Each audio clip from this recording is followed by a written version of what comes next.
नमस्कार। आकाशवाणी चंडीगढ़ से प्रादेशिक समाचारों के साथ मैं निधि मुंजाल। पहले इस बुलेटिन के मुख्य समाचार। कल देश भर में पहला राष्ट्रीय अंतरिक्ष दिवस मनाया जाएगा। राष्ट्रपति द्रौपदी मुर्मू नई दिल्ली के भारत मंडपम में राष्ट्रीय अंतरिक्ष दिवस के मुख्य समारोह का उद्घाटन करेंगी। निर्वाचन आयोग ने जम्मू कश्मीर तथा हरियाणा विधानसभा चुनावों के लिए विभिन्न पर्यवेक्षकों की बैठक ली। कहा, दोनों राज्यों में चुनाव निष्पक्ष तरीके से होंगे। हरियाणा पुलिस ने चुनाव संबंधी गतिविधियों की निगरानी के लिए पंचकुला पुलिस मुख्यालय में चुनाव प्रकोष्ठ स्थापित किया। मुख्यमंत्री नायब सिंह सैनी ने आज कलायत में आयोजित जन आशीर्वाद रैली में कांग्रेस की जमकर आलोचना की और कुरुक्षेत्र विश्वविद्यालय और नैनीताल के कुमाऊं विश्वविद्यालय के बीच प्लास्टिक कचरा प्रबंधन के क्षेत्र में शोध के लिए एक समझौते पर हस्ताक्षर किए गए। अब समाचार विस्तार से। पहला राष्ट्रीय अंतरिक्ष दिवस 2024 कल देश भर में मनाया जाएगा। पिछले वर्ष इस दिन चंद्रयान 3 मिशन के विक्रम लैंडर को चंद्रमा की सतह पर सहजता से उतारा गया था। राष्ट्रपति द्रौपदी मुर्मू नई दिल्ली के भारत मंडपम में मुख्य समारोह का उद्घाटन करेंगी। इस वर्ष के उत्सव का विषय है चंद्रमा को छूते हुए जीवन को छूना, भारत की अंतरिक्ष गाथा। ये विषय समाज और प्रौद्योगिकी पर अंतरिक्ष अन्वेषण के गहन प्रभाव पर जोर देता है। अंतरिक्ष राज्य मंत्री डॉ जितेंद्र सिंह ने कहा है कि अगले 10 वर्ष में अंतरिक्ष अर्थव्यवस्था 5 गुना बढ़कर लगभग 44 अरब डॉलर हो जाएगी। राष्ट्रीय अंतरिक्ष दिवस के उपलक्ष्य में पिछले 1 महीने में देश भर में 1000 से अधिक कार्यक्रम आयोजित किए गए हैं। इन कार्यक्रमों में भारतीय अंतरिक्ष हैकाथॉन और इसरो रोबोटिक्स चैलेंज का भी आयोजन किया गया। जम्मू कश्मीर और हरियाणा विधानसभा चुनावों के लिए विभिन्न पर्यवेक्षकों की बैठक आज नई दिल्ली में हुई। मुख्य निर्वाचन आयुक्त राजीव कुमार, निर्वाचन आयुक्त ज्ञानेश कुमार और डॉ सुखबीर सिंह संधू ने दोनों राज्यों में मतदान पर पर्यवेक्षकों को संबोधित किया। बैठक के बाद मीडिया से बात करते हुए मुख्य निर्वाचन आयुक्त राजीव कुमार ने कहा कि आयोग ने पर्यवेक्षकों को उम्मीदवारों और राजनीतिक दलों के लिए क्षेत्र में मौजूद रहने के लिए कहा है। उन्होंने कहा कि दोनों राज्यों में चुनाव निष्पक्ष तरीके से होंगे। हरियाणा पुलिस ने प्रदेश में विधानसभा चुनाव स्वतंत्र, निष्पक्ष और शांतिपूर्ण ढंग से संपन्न करवाने के लिए पंचकुला पुलिस मुख्यालय में चुनाव प्रकोष्ठ स्थापित किया है। पुलिस महानिदेशक शत्रुजीत कपूर ने बताया कि चुनाव प्रकोष्ठ द्वारा प्रदेश में चुनाव संबंधी कई महत्वपूर्ण गतिविधियों की निगरानी की जाएगी। अतिरिक्त पुलिस महानिदेशक कानून एवं व्यवस्था संजय कुमार को प्रकोष्ठ का प्रभारी बनाया गया है, जबकि निरीक्षण के लिए राज्य पुलिस नोडल अधिकारी के रूप में पुलिस महानिरीक्षक सौरभ सिंह को तैनात किया गया है। चुनावी खर्च की निगरानी तथा कानून एवं व्यवस्था संबंधी रिपोर्ट के लिए पुलिस महानिरीक्षक कानून एवं व्यवस्था हरदीप दून को नोडल अधिकारी बनाया गया है। इसके अलावा प्रदेश के सभी जिलों में उप पुलिस अधीक्षक तथा सहायक पुलिस आयुक्त स्तर के अधिकारियों को नोडल अधिकारी नियुक्त किया गया है, जो रोजाना प्रकोष्ठ में निर्धारित बिंदुओं पर अपने जिलों की रिपोर्ट भेजेंगे। श्री कपूर ने बताया कि चुनाव प्रकोष्ठ के माध्यम से प्रदेश में आदर्श आचार संहिता के तहत जारी दिशा निर्देशों की पालना सुनिश्चित करवाई जाएगी। उन्होंने बताया कि प्रकोष्ठ द्वारा पुलिस बल की उपलब्धता तथा उनकी तैनाती तथा इससे संबंधित मुद्दों को लेकर भी जिलों से तालमेल स्थापित किया जाएगा। इसके साथ ही प्रदेश में अलग अलग विधानसभा क्षेत्रों में जटिल बूथों की पहचान करते हुए वहां पर अतिरिक्त पुलिसकर्मियों की तैनाती का निर्णय भी लिया जाएगा। ये प्रकोष्ठ सभी दिन 24 घंटे संचालित रहेगा। प्रादेशिक समाचार आकाशवाणी चंडीगढ़ से प्रसारित किए जा रहे हैं। हमारे राष्ट्रीय बुलेटिनों और ताज़ा समाचारों के लिए आप हमारी वेबसाइट newsonair.in पर लॉग कर सकते हैं। मुख्यमंत्री नायब सिंह सैनी ने आज कैथल जिले के कलायत में महारा Haryana non stop Haryana Jan Ashirwad rally के दौरान कांग्रेस पर जोरदार प्रहार किए। कलायत के विधायक कमलेश ढांडा द्वारा आयोजित रैली में नायब सिंह ने कहा कि भूपेंद्र सिंह हुड्डा हमारा हिसाब मांग रहे हैं, लेकिन हुड्डा के 10 साल के कार्यकाल में एक मिनट का हिसाब उनके पास है कि तब किस तरह अनुसूचित जाति के लोगों के घरों को जलाया गया, किस तरह युवाओं के भविष्य से खिलवाड़ किया गया, पंजाबियों पर अत्याचार किए गए।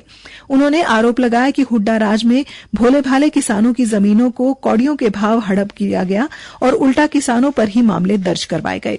मुख्यमंत्री ने कहा कि पंजाबी समाज ने अपने खून से इस देश को सींचा है, लेकिन कांग्रेस और भूपेंद्र सिंह हुड्डा और उनके पुत्र पंजाबी समाज के बारे में कहते हैं कि ये हमारी संस्कृति से मेल नहीं खाते। श्री सैनी ने कहा कि पूर्व मुख्यमंत्री ने पंजाबियों को बहरी बताकर उनका अपमान किया है। मुख्यमंत्री ने भूपेंद्र सिंह हुड्डा पर जनता को बरगलाने का आरोप भी लगाया। मुख्यमंत्री ने कहा कि उन्होंने जिस तरह मिशन मोड में काम करके युवाओं की नौकरी, किसानों के खाते में रुपए, सौर पैनल, 100 गज के प्लॉट दिए हैं। उस तरह का काम हुड्डा ने अपने 10 साल के कार्यकाल में नहीं किया। मुख्यमंत्री ने उनके द्वारा किए गए सभी कार्यों से भी जनता को अवगत कराया। उन्होंने कलायत हलके में हुए विकास कार्यों को भी सिलसिलेवार गिनवाया। रैली को सांसद नवीन जिंदल, विधायक कमलेश ढांडा, जिला प्रभारी अमरपाल राणा ने भी संबोधित किया। आज कुरुक्षेत्र विश्वविद्यालय परिसर में कुमाऊं विश्वविद्यालय नैनीताल तथा कुरुक्षेत्र विश्वविद्यालय के भौतिकी विभाग के बीच प्लास्टिक कचरा प्रबंधन के क्षेत्र में शोध के लिए एक समझौता पत्र पर हस्ताक्षर किए गए। ये समझौता पर्यावरण, वन एवं जलवायु परिवर्तन मंत्रालय की परियोजना के अंतर्गत किया गया। विश्वविद्यालय प्रवक्ता ने बताया कि समझौते के तहत दोनों विश्वविद्यालयों के शिक्षक एवं शोधार्थी शोध के विषय में नई संभावनाओं के ज्ञान का आदान प्रदान करेंगे। उन्होंने कहा कि इससे प्लास्टिक कचरा प्रबंधन के क्षेत्र में जहां शोध के नए आयाम स्थापित होंगे, वहीं पर दूसरी ओर प्लास्टिक कचरे की रिसाइकलिंग करके प्रदूषण की समस्या को दूर किया जाएगा। उल्लेखनीय है कि पर्यावरण, वन एवं जलवायु परिवर्तन मंत्रालय के हिमालयन स्टडीज मिशन के तहत इस परियोजना के लिए 1 करोड़ 90 लाख की निधि प्रदान की गई है। 2 बार के ओलंपिक पदक विजेता नीरज चोपड़ा आज रात स्विट्जरलैंड के प्रतिष्ठित लुसाने डायमंड लीग में पुरुषों की भाला फेंक स्पर्धा में भाग लेंगे। 26 वर्षीय नीरज चोपड़ा पेरिस ओलंपिक 2024 में रजत पदक जीतने के बाद इस प्रतियोगिता में हिस्सा ले रहे हैं।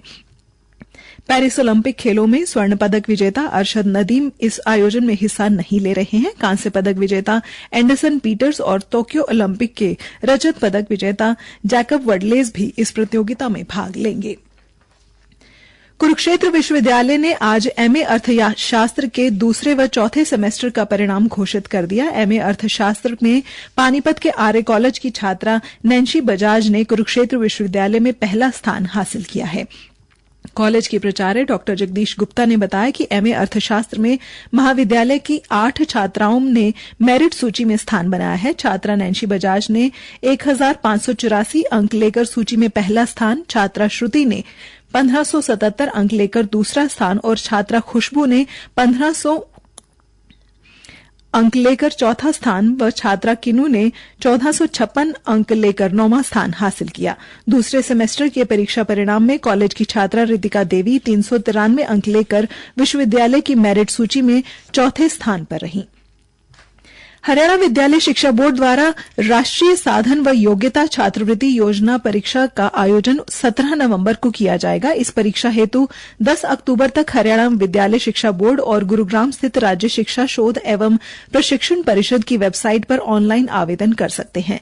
भिवानी में शिक्षा बोर्ड के अध्यक्ष डॉ वीपी यादव ने बताया कि इस परीक्षा के माध्यम से प्रदेश भर के 2337 पात्र विद्यार्थियों का चयन किया जाएगा। उन्होंने बताया कि इस योजना के तहत चयनित छात्राओं को कक्षा 9वीं, 10वीं, 11वीं और 12वीं के लिए प्रतिमाह 1000 रुपए की छात्रवृत्ति दी जाएगी। डॉक्टर यादव ने बताया कि परीक्षा हेतु वही विद्यार्थी पात्र होंगे जो राज्य के सरकारी या अनुदान प्राप्त विद्यालयों में 8वीं कक्षा में पढ़ रहे हों तथा उन्होंने 7वीं कक्षा की परीक्षा पिछले वर्ष सरकारी विद्यालयों से उत्तीर्ण की हो।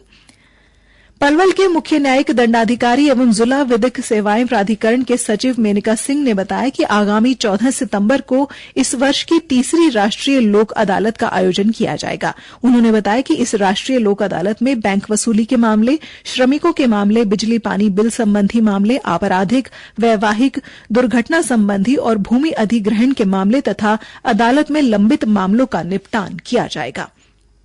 भारतीय डाक विभाग की पंचकुला इकाई द्वारा 29 व 30 अगस्त को सेक्टर 8 स्थित DAV model senior secondary school में 2 दिवसीय जिला स्तरीय डाक टिकट प्रदर्शनी का आयोजन किया जाएगा।